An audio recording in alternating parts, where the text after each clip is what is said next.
é droga proibida, substância entorpecente proibida, é definida por uma portaria, não por uma lei, mas uma portaria do Ministério da Saúde, e tem uma lista. Aí lá dentro tem essa lista de todas as substâncias. Aí tá, primeiro problema que nós temos, a definição do que é droga não está na lei penal. Então nós temos um buraco aí, norma penal em branco. E outro problema, nossa, a pior coisa para nós, advogados criminais, é o segundo. Aí a gente chama isso aqui de parágrafo, tá? Isso aqui, ó, esse símbolozinho aqui, ó.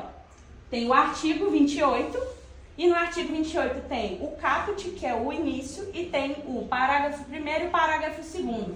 Esse parágrafo 2º aqui, ele dá pesadelos. Porque o que acontece aqui? Mais um problema de incompletude da norma. Ele diz que a gente só vai poder saber se alguma coisa é tráfico ou porte para consumo pessoal se o juiz verificar a natureza e a quantidade da substância apreendida, o local e as condições em que se desenvolve a ação, as circunstâncias sociais e pessoais da pessoa que foi pega com essa droga e a conduta e os antecedentes do agente. O agente é quem foi pego com a droga. Por que eu coloquei esse emoji aqui? Vamos pular um negócio mais pra frente? Eu vou perguntar isso agora. Olha só, vocês lembram do caso do helicóptero cheio de cocaína? O que aconteceu? Deve ser nada. Nada, né? E aí eu trouxe também a fala de um defensor público lá do Amazonas que está constando aqui da pesquisa. Porque ele fala o seguinte, gente, nossa experiência verifica que o tráfico geralmente é associado a jovens de 18 a 25 anos, de baixa escolaridade, negros, moradores de áreas periféricas e pobres. Por quê? Porque isso aqui deixa. É como rato. Então, por exemplo, imagine o seguinte, o policial, ele está dando volta, né, na cidade. Aí ele verifica, inclusive eu sou egressa aqui do CETEP, pessoal, não comentei com vocês, mas eu formei aqui no ensino fundamental. Estamos aqui, o PITA aceso, né? Então vocês acham que um jovem vai ser parado ali no Bom Pastor ou ele vai ser parado aqui no PITA aceso? Porque existe o que a gente já tinha comentado, preconceito e discriminação, né? E as pesquisas já estão revelando isso. Olha só, aí aqui tem uma pesquisa muito importante para a gente, que é o seguinte: quanto de maconha precisa ser apreendida com alguém para eles considerarem que é tráfico? Aqui no Mato Grosso do Sul, a gente tem essa tabela grandona aqui de 1 kg e 140 gramas, porque ali é fronteira de tráfico internacional. Mas olha aqui, Roraima, Amazonas, outros estados, etc., menos de 150 gramas de droga já é considerado tráfico. E aí, galera, já entendemos a diferença de tratamento. Agora vamos chegar onde eu queria chegar, que é a fofoca de descriminalização. Descriminalizou, gente? Tá liberado fumar maconha? O que vocês estão entendendo que tá, assim, fala sim ou não? Uns falam que é certo, outros não. Pois é, todo mundo ficou meio perdido, né? Principalmente porque tem muita fake news por aí. Mas foi liberado, porque pelo Congresso a pessoa fumou um cigarro, essa porcaria. Ainda não. Vamos chegar lá. O que o STF realmente decidiu, pessoal? Isso aqui é uma balança de precisão que eu coloquei para vocês entenderem um pouco das circunstâncias que a gente está lidando. Quando a gente está trabalhando com tráfico de drogas, a gente, numa apreensão de bens, por exemplo, você vai verificar que um traficante, talvez não, mas muito frequentemente ele vai ter uma balança de precisão. Porque ele precisa saber quantas gramas ele está vendendo para precificar. Então a balança de precisão ela é muito importante para uma prisão, porque ela consegue diferenciar o tráfico do porte de droga para consumo pessoal. E aí, então tá. O STF definiu que 40 gramas de maconha vai diferenciar quem é usuário do traficante. Significa que eu posso andar com 40 gramas de maconha por aí? Isso que é orégano, tá, gente? Mas eu pesei orégano pra gente ter uma noçãozinha do que é 40 gramas. A Rafa até já falou comigo assim, tem muito aí. Porque realmente a densidade da maconha é muito diferente da densidade do orégano, né? O orégano é mais poroso, então precisa de mais quantidade. Mas se você for pego com esse orégano aí... Dá problema demais, dá problema demais. Até explicar que o urubu não é meu louro é que é mexida. Mas aí, gente, é o seguinte, vamos lá. O STF entendeu que a gente tinha um problema muito grande lá naquele buraco que eu falei lá atrás da norma penal em branco, que também deixava para o juiz definir quanto da droga era tráfico.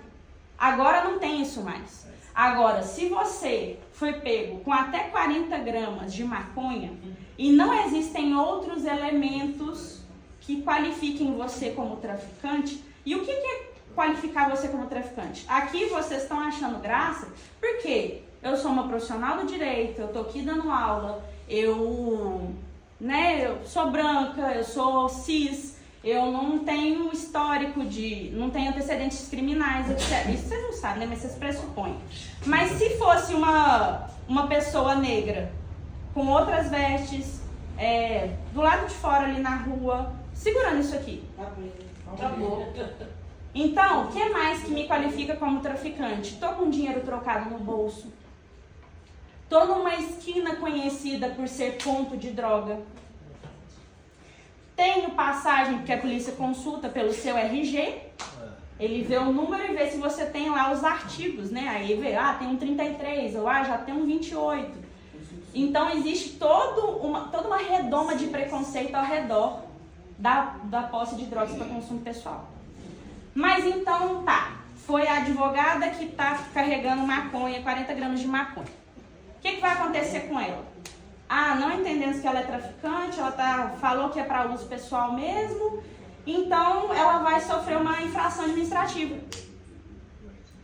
Confesso para vocês que eu fui atrás do Ministério Público para entender como que está acontecendo isso. O que é essa infração administrativa? O que os estagiários me responderam foi que, como não tem um procedimento legal ainda definido para isso, especificamente, porque tudo que o Estado faz, gente, tem que ter lei sobre. Como não tem um procedimento legal definido, esses processos estão sendo arquivados. Significa que eles saíram impunes? Não. Arquivamento não é a mesma coisa de impunidade. Agora, por quê? Se acontecer alguma mudança na lei, eles podem desarquivar esses processos e aí efetivamente fazer alguma coisa com essas pessoas. Mas isso é o que está acontecendo, não vamos ver na prática, tá? Porque os meus colegas estão indo até a delegacia, a gente chega lá, faz um boletim de ocorrência de que ele é apenas usuário, está portando para uso pessoal e vai para casa. Agora, se tem mais elementos de tráfico, aí é outra história, tá? O dinheiro trocado, o ponto de droga, enfim. Vários celulares também tem isso, né? A balança de precisão. E aí o que significa isso? Então, vou pular essas burocracias aqui. O juiz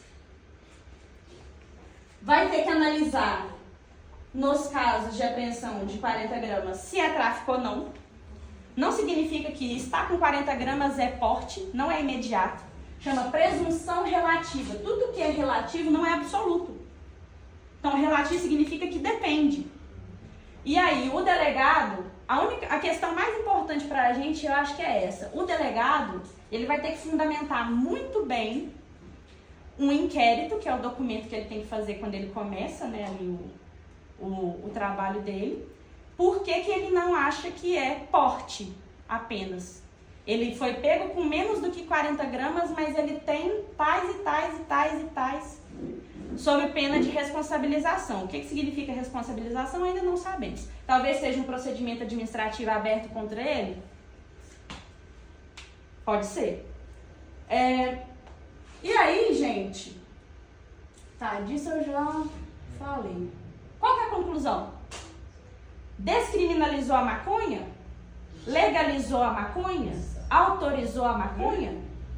Descriminalizou? Alguns dizem que sim. Porque agora o tratamento que ela recebe enquanto porte, eu sou maconheira, enquanto porte, eu não vou ser penalizada, mas eu vou receber uma medida administrativa em contrapartida. Então eu posso ter que comparecer aos grupos antidrogas ou receber uma advertência do juiz.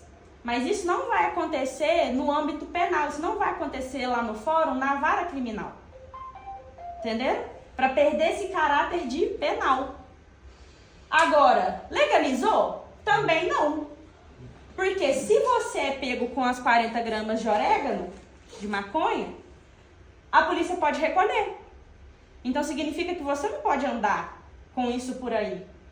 Porque se, por exemplo, a polícia prende o meu celular sem motivo algum, eu posso recorrer às vias judiciárias e reclamar e processar e a camixida toda.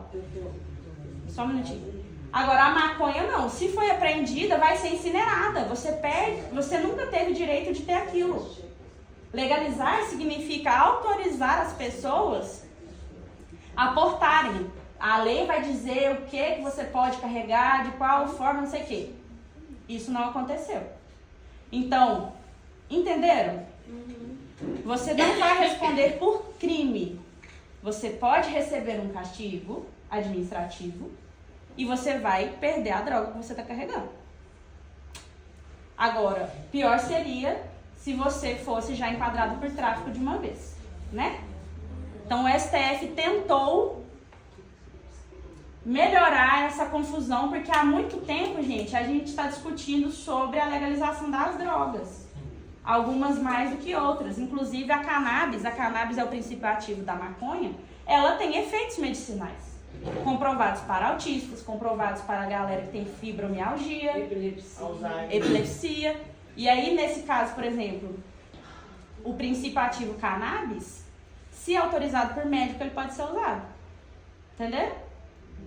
Significa que você pode, com a receita, ir na boca comprar a droga traficante? Não, você tem que ir na farmácia, comprar a essência lá, né, o óleo, do jeito certinho, porque senão você está descumprindo a determinação legal ou prescrição. Entenderam? São nuances que te tornam criminoso. Beleza? E aí, gente, eu trouxe bônus pra vocês. Respira. Aqui, nós estamos aqui comentando, né? Sim. Quando a polícia Fala mais alto, por favor. Pessoal, dúvida da colega, hein? Quando, por exemplo, o policial pega a pessoa lá com aquelas drogas lá. traficante. E aí ele leva aquela droga. Sim. Quem é que fiscaliza o policial? Quem fiscaliza o fiscalizador, né? Existe o controle da atividade externa, chama assim, controle da atividade policial externa, né? É o Ministério Público. Só que vou te falar que joga tem... droga na pessoa e fala assim, se você não falar o que você fez, eu vou pegar, eu vou colocar a droga, implantar a droga pra pessoa, pra incriminar a pessoa. Isso é crime, isso é um crime Mas eu por sei si de só. vários casos assim. Aí, Entendeu? E a pessoa que tá lá dentro do camburão tem voz ativa. Porque é dois policiais apontando a arma pra ele. sim. Mas aí o que acontece? Vocês têm que procurar o Ministério Público. Se possível, eu sei que é muito difícil gravar essas coisas, principalmente com... Vamos falar, né? O policial, gente, se ele for corrupto, ele vai te tomar o celular. Ele não vai deixar você gravar. Inclusive, eu não sei por que em São Paulo tem tanta... Eu não sei por que, mentira, né? Mas em São Paulo, apesar deles terem colocado câmeras nos policiais, eles abrigam com isso até hoje. Por que será? Por que não pode ter câmera no policial se isso protege ele mesmo? Né? Vamos pensar. E aí, eu acho, inclusive, que isso é pauta até para Minas Gerais. Então, por exemplo, o que a gente está fazendo com o nosso voto para vereador, para deputado, vamos pôr no feminino também? Vereador e vereador, deputado e deputado, etc. Temos o Cleitinho aí, né, senador. Cleitinho, por que não tem câmera nos policiais de Minas Gerais? Eu tenho vontade de encontrar ele, perguntei tanta coisa. Mas enfim, gente, não vamos entrar no assunto político tanto assim, mas vamos lá. Tentem gravar. Levem isso para o Ministério Público, levem isso para a mídia. Vocês têm que estar dispostos a fazer escândalo, sinceramente. Quando um caso, nem sempre tem alguém podendo filmar, porque o policial, outro dia, lá em Itaúna, eu morava em Itaúna, o policial pegou meu irmão na moto, porque a moto dele fazia barulho com cano de descarga, e eles são gêmeos, meus irmãos são gêmeos. Aí o meu outro irmão chegou e falou assim, ué, pra onde você vai levar meu irmão? Ele falou assim, não, tô levando ele pra conversar com ele. Falei, então vou acompanhar. Aí meu outro irmão acompanhou. Mas até então a gente não sabia o que ele ia fazer com meu outro irmão. Como meu irmão ia gravar, como que ele ia filmar? O que ele poderia estar fazendo para proteger a vida dele? Uma coisa problemática que a gente encontra, principalmente diante dessa questão de classes, classes não, de raças, né? Gente negra tem que andar muito mais preparada, né? Por exemplo, um jovem negro, ele não sai de casa sem documento. Eu saio. Deus não sai. Entendeu? Assim, a pessoa marginalizada não sai de casa sem um documento, ela não dá motivo para determinadas coisas, mas às vezes você nem faz nada e você dá motivo, né? Da minha cabeça, assim, sinceramente, porque não tem como a gente desmantelar isso assim. Mas eu seria doida o suficiente para andar com a câmera na caneta, sabe esses negócios que a gente compra na Shopee? Eu arrumaria isso. Eu ficaria com isso. Mas igual você falou, quando o policial é corrupto, ele faz. Isso. E aí junta com o boletim de ocorrência, junta com tudo, entendeu? Vira uma coisa. A gente tem que produzir provas contra essas pessoas que praticam ilegalidades contra a gente. Mas deixa eu falar sobre isso aqui que é importante para vocês não irem embora sempre. Gente, existe uma situação que não foi abrangida pelo julgamento do STF e que ainda é problemática para nós. Quase ninguém sabe que isso aqui é crime. Oferecer droga para uma pessoa do seu relacionamento sem objetivo de lucro. Tô aqui com o meu amigo na esquina. Aí eu trouxe a maconha, bolei na frente dele, ofereci pra ele e ele aceitou. Ou eu só ofereci e alguém viu, um policial viu. Isso já é crime. Esse ainda continua sendo crime. Ele, por analogia, aplicam as condições do artigo 28, que são aquelas que eu falei com vocês, advertência, prestação de serviço à comunidade e comparecimento a grupos de apoio. Mas, esse entra na sua ficha. O artigo 28, agora com esses 40 gramas, não gera registro mais. Esse gera. E tem mais um problema. Se você planta em casa, sem autorização, sem todas as questões... Eu não faço nem ideia, sinceramente, de como que a gente pode plantar maconha em casa. Acho que não pode. Mas se você planta em casa, ou no seu lote, ou em algo que seja seu, você perde, depois do trânsito julgado do processo de tráfico, porque plantar, vocês lembram o que é tráfico? Vocês perdem o direito à propriedade. Chama expropriação. É um procedimento administrativo que acontece, ele é definido constitucionalmente, esse castigo é definido constitucionalmente. Então, se você tem um lote e nesse lote está sendo plantado maconha, você perde esse lote.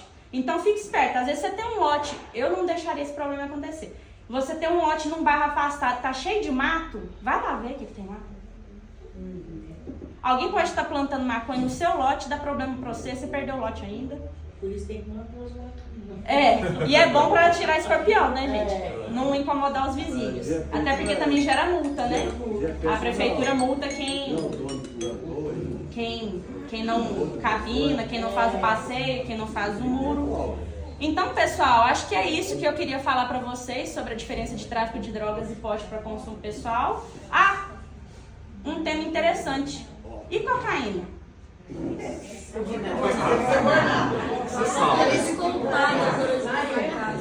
aqui é bicarbonato de sódio. Mas isso aqui equivale a uns 40 gramas de cocaína. O que faz se for 40 gramas de cocaína? O que vocês acham que acontece? A decisão foi taxativa, ela falou de maconha. Agora, eu enquanto advogada, porque a gente pode, se o meu cliente for preso em condições de porte de cocaína, eu vou advogar pela aplicação análoga, parecida, né? A aplicação parecida da decisão. Não é um entendimento consolidado, mas é o que a gente tem para hoje. Então, pessoal, espero que vocês tenham gostado. Amém. E não as drogas. Amém.